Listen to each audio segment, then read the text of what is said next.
Fala, meu povo! Então, gente, para quem não me conhece, sou Karina Tavares, sou psicóloga organizacional e trabalho muito na área de avaliação psicológica, é algo que eu gosto bastante. E eu vim hoje aqui para trazer um conteúdo bem legal para vocês. Eu tenho recebido muitas perguntinhas nas caixas, tenho recebido muitas solicitações para falar um pouquinho sobre quais são os testes psicológicos que são importantes a serem utilizados. Então, gente, primeiramente a gente precisa entender qual o foco, né, que você deseja trabalhar. Tá? Qual a área de avaliação psicológica que você deseja, né, ocupar? Então, o teste psicológico ele é um instrumento que vai viabilizar o profissional, né, o psicólogo, a que ele possa aprofundar muito mais nos construtos psicológicos daquele indivíduo.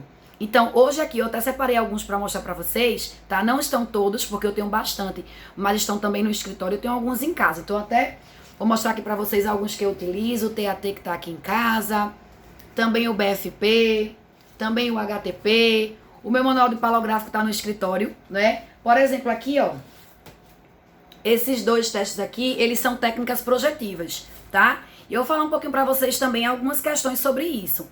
Então, o primeiro passo é definir qual é o público-alvo, né? Se eu quero trabalhar com crianças, adolescentes, adultos, idosos, e qual é realmente o fundamento. Então, eu trabalho muito mais voltado para a seleção de pessoas, orientação profissional, avaliação psicológica para laudo de cirurgia bariátrica. Então, existem diversos instrumentos que vão auxiliar, tá? Porém, depende do contexto.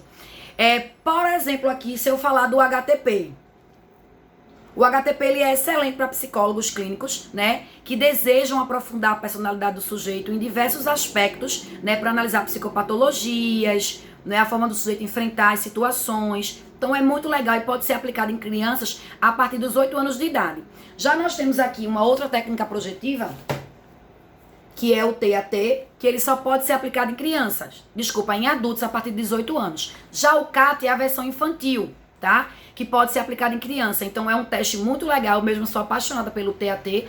Eu acho ele muito interessante para contextos clínicos, principalmente para aqueles pacientes, na verdade, que tem muitas dificuldades ou desvio de percepção. Ele às vezes percebe uma situação sem ter muito fato, né? A pessoa tem aquela visão, mas ele não tem realmente provas sobre aquilo, fica muito na ideia dele. Então também acho bem legal e utilizo.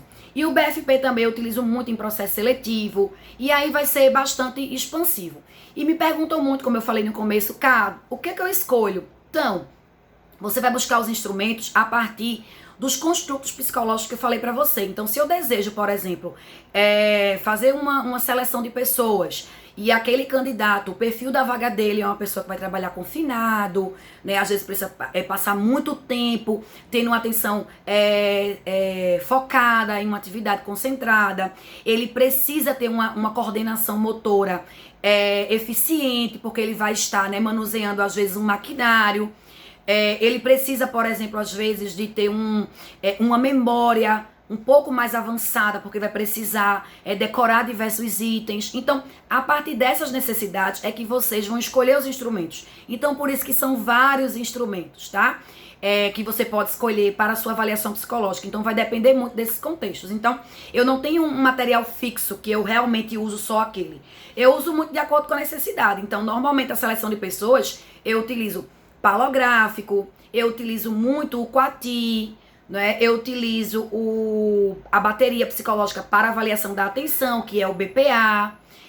Eu utilizo TEAD, TEALT, TPIC, TENR. Então, eu utilizo muitos testes, tá?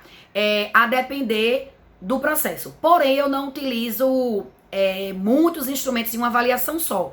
Mas o indicado é que a gente utilize pelo menos 3, tá? Que a gente, qual seriam esses 3? Aí eu vou voltar, né, a dizer que vai depender. A gente não tem uma receitinha pronta. Então, vou trazer um exemplo prático para poder ajudar vocês.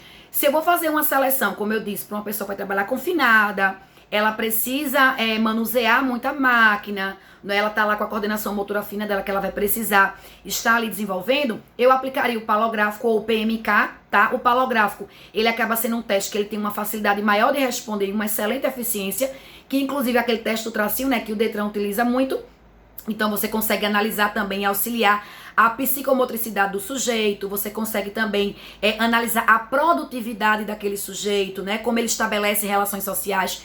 Então é um teste muito rico, por isso que ele é tão utilizado em diversos contextos de avaliação psicológica.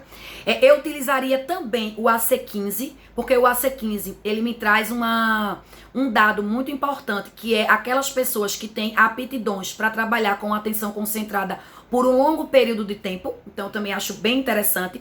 E eu aplicaria um teste de inteligência para analisar, por exemplo, se eu vou trabalhar com uma pessoa que ela vai manusear uma máquina, gente, ela tem que ter, por exemplo, noção de espaço, ela tem que ter essa questão espacial, né? Então, como é que eu vou poder analisar se realmente aquela pessoa ela tem? Então, eu poderia escolher o R1, eu poderia escolher o G36, o G38, eu normalmente opto pelo G36. Se eu atender um público com escolaridade um pouco mais baixa, eu opto pelo R1, porque o R1 ele foi construído para pessoas com baixa escolaridade.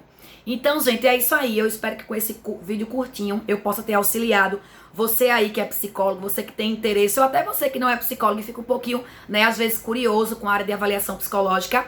Eu peço que se vocês gostaram do vídeo, vocês marquem, compartilhem e deixem aqui abaixo um recadinho, porque a partir do que vocês me pedem, é assim que eu vou estudando e vou tentando contribuir um pouco, tá? E também quem desejar fazer qualquer tipo de acompanhamento, mentoria, para conhecer um pouquinho mais das avaliações psicológicas, vem comigo que eu posso estar te ajudando, tá bom? Até o próximo!